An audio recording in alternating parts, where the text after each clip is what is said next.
everyone, this is Ren and I'm here to showcase to all of you kung paano ba ako mag-practice mag-makeup. As you can see, dati black yung color ng hair ko pero ngayon medyo brown na. As in brown na talaga siya. Ash blonde talaga yung balak ko pero yun nga naging ganito. Mula nung naging ganito yung color ng hair ko, medyo nag-darken yung complexion ko kasi kapag black na black talaga yung hair ko, as in sasabihan pa na, uy, ang puti mo, ganun. Pero, lately, parang hindi ko magagay sa akin yung mga makeup ko dati nung black pa yung hair ko. And kung napapansin nyo, naka-bleach yung, hindi naman bleach, pero nilighten ko yung kilay ko. So, yung ginagawa ko ngayon, nagsusukoy ako ng hair ko para makikita. So, nisasatasay ko yung mga bangs ko ngayon para, ano na, para makapag-makeup ako ng maayos. Yung ganito na marami na silang dalawin. Ito na yung isa yung dalawin. And wala kang tayo. So, ito na lang. Ayan. So, ang next na natin gagawin ay ma-moisturize na natin yung mukha natin. Ano mag-sunscreen? Nakapaglagay na rin pala ako ng serum kanina. So, dati, nung hindi pa ako marunong mag-prep talaga ng skin ko, as in, nagpapalat yung mga makeup ko sa mukha ko. Kaya, ayun.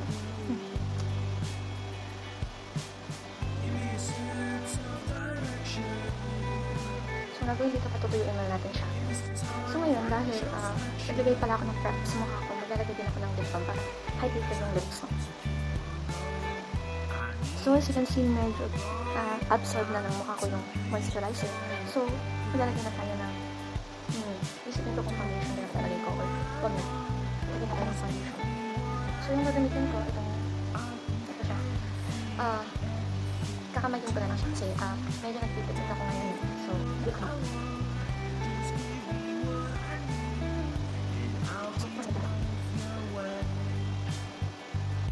So, ito na yung mukha natin. Diba? Pwede natin dapat sa mukha natin kapag napapat natin na maayos yung faces natin before tayo magalapat ng mga makeup. So, ang next naman natin ay contour. Gamitin natin for our purpose of this product. Para sa nose ko, iba pala yung gagamitin ko. Kasi parang gusto ko mangyari sa nose ko. I-contour ko siya using yung eyebrow pencil. Magiging sa akin. Maganda din siya. Nice.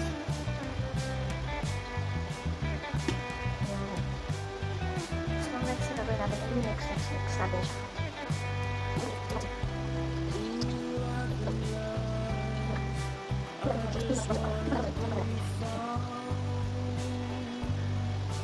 Next naman natin ay concealer from this company, Squad Cosmetics. Ang shade niya ay CF2. Medyo konti lang din ako nalagay. Sobrang look siya. Ito sa Squad Cosmetics. Dito sa concealer na to. Shade ko siya. Kasi may pinila ako sa Ashley. Hindi siya sakto sa mukha ko. So, ayan, dito ko yung nagagamit.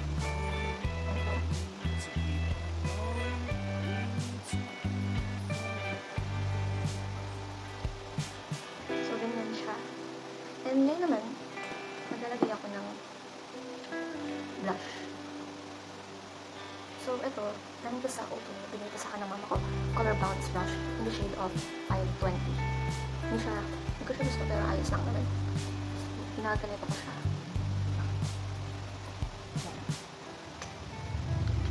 Tapos, kahit itap mo lang using your fingers eh. Kagandahan dito, hindi naman siya yung tipo ng blush na nag-i-stay ka agad sa isang place. Kaya, yun yung nagustuhan ko dito, at least. Kaya di ko siya ka-shade. So, bagay ko sa mga summer vibes na shades. Pero, hindi kasi ito pang summer vibes. Nag-i-experiment lang talaga ako. And ang gagawin ko naman, papatungan ko siya netong warmer Kiss Me More lip tattoo. Lip tattoo talaga ito originally. Pero kasi, hindi ko gusto sa bibig ko talaga.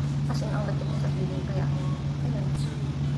Pati yan, masyadong lipstick talaga yung kanina. So, yun. And, eto pala. Hindi mo siya pwede lagyan ng sobrang daming cut kasi very pigmented siya, madali siyang kumalat. So, ganito yung ginagawa ko. Ganyan yung kalit. Tapos,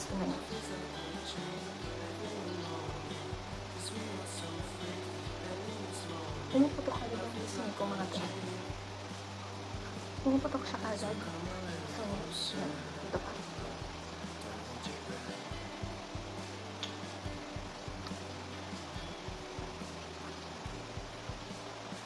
Kaya, if magpo-purchase man kayo nito, ikalkula niya talaga yung ilalagay niyo.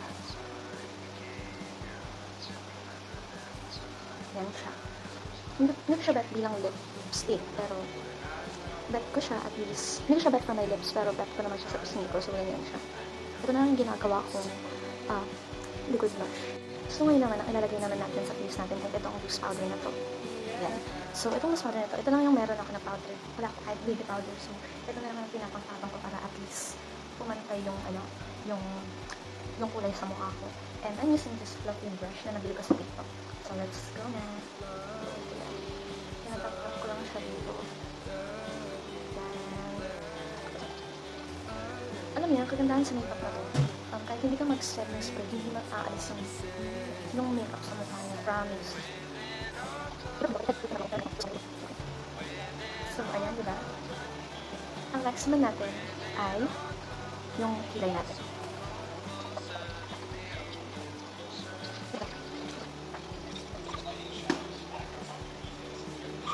So, okay.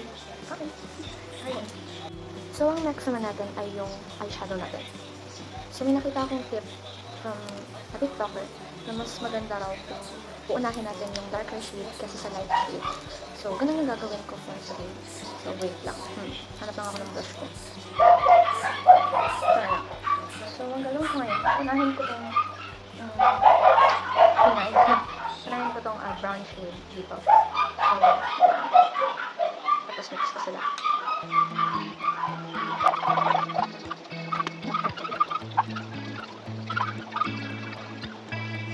So, ayan. So, ang next naman natin ay yung lighter shade na. Yung lighter shade na manggagaling dito sa favorite ko ulit. Ang pink na lang.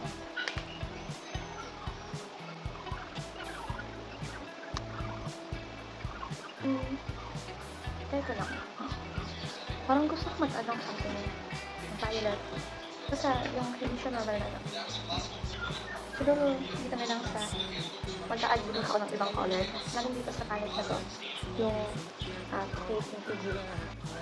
So ako, medyo aware naman ako na medyo knock-off siya ng isang sikat na product. Pero nagpa-practice pa lang naman din ako ng makeup and this at your own risk na lang pa rin.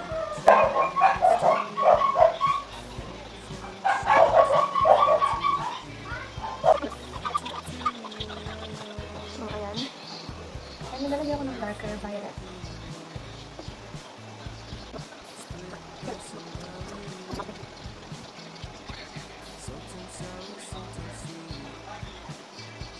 Hindi siya pantay. Naku po. Okay. Ready talaga siya okay. Hindi siya okay. Pero yan. So, nalalagay ko sa under eye ko ay violet.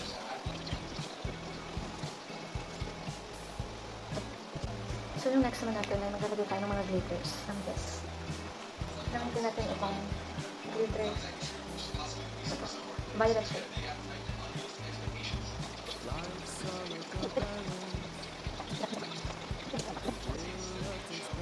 So, ganyan siya. Sayang nang wala akong false lashes. Pero, ayan. So, yung gusto nito, lalagay ako ng medyo mas light naman na highlight. Itong parang rose gold.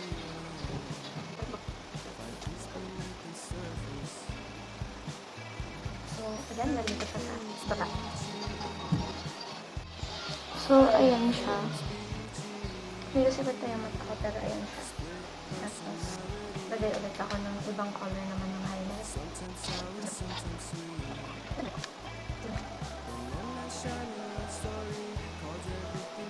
So, maglagay din ako ng pinaka-light dito.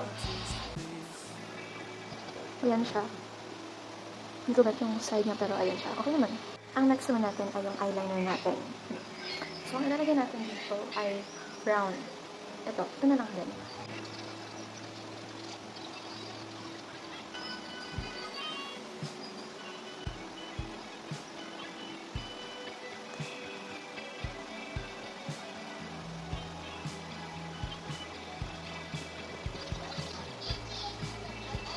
So, yun yung eyeliner. Ano ko naman na sobrang matindi ng eyeliner ko. So, ang next naman natin, curl ko na rin siguro yung lashes ko.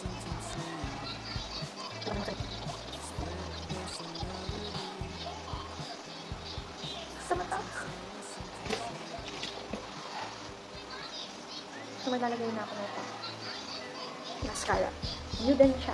YOU yung brand niya.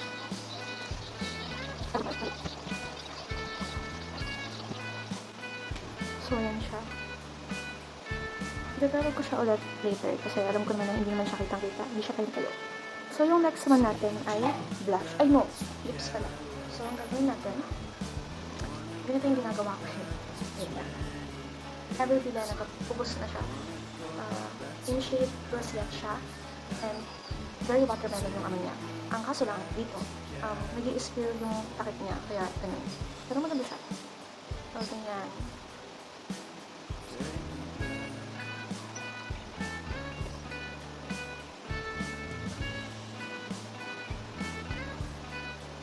Gusto ko lang ganito siya.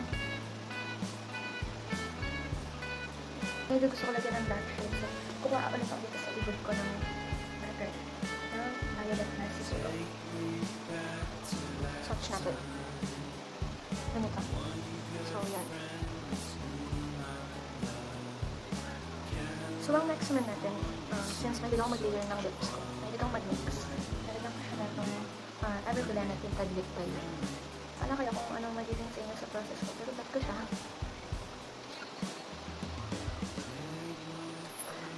Tapos napatuyuin ko siya ng konti. So, ito na yung lips ko. So, gusto ko kasi na medyo panghuli style. First, panghuli yung look niya. So, lagyan ko siya na itong pink flash. Lasting gloss, lip gloss. So, basta ito yung ano niya.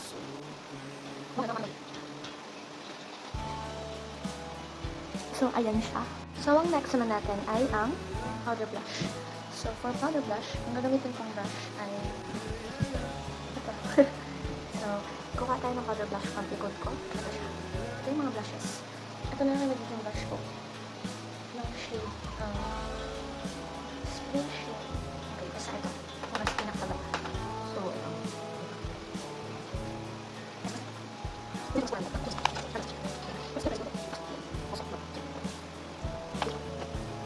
Ay, nakalimutan ako. Yung sa contour ko pala mga babe, yung kapag siya na i-improve. So, improve natin yung contour ko para halata naman. So, ayan.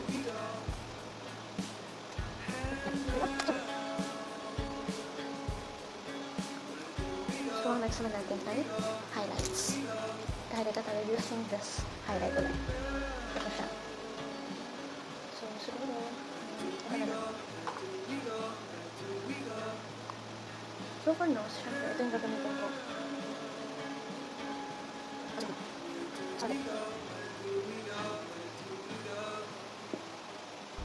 So, ito siya mga bits. So, ito siya. So, ganito yung itsura niya. Try nga natin pag may wig.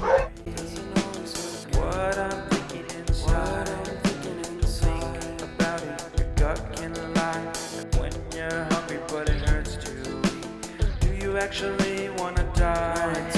No matter how bad it tastes, I want